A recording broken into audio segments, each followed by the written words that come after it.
I'm going to rank all parts of Feast 1 to 4 from worst to best. Let's do this. Number 4, the worst rank is the original Feast. You see, I say this because look at it. There's no editing. The entire thing is a long shot. There's literally no titles, barely any props besides that shovel.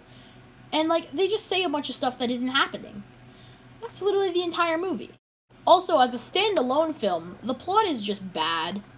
It's just bad unless you watch the entire series. But who would watch the entire series back to back? You have to have something to do besides watch something for 35 minutes straight. So, in third, we have Feast 3. Kind of ironic, right?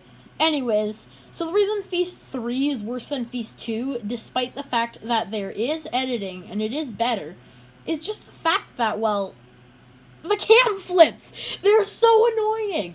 How am I even supposed to, review the film if it's just bad? The cam flips make it horrible! I can't take the cam flips! So if you don't know what a cam flip is, it's where the main character, Andrew, flips over the camera to show his own face. All you need to do to fix this issue is add a separate cut to show his reaction every time instead of a cam flip.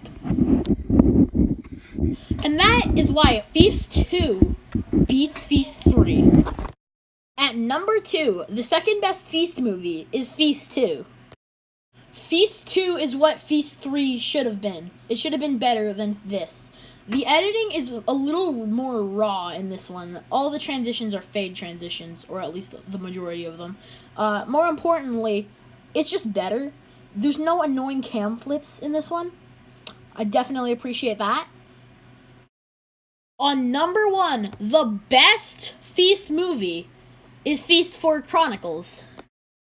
Anyways, so the reason why Feast 4 Chronicles is the best Feast movie is obviously just because it's good. It explains the plot of the entire series, which means as a whole, if you watch part 1 and 2 after you watch part 4, it actually makes the series make sense.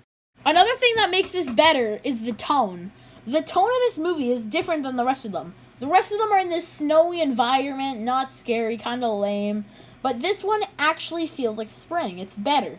It's a nicer environment, better to watch, and it sets it apart from the rest of the Feast movies.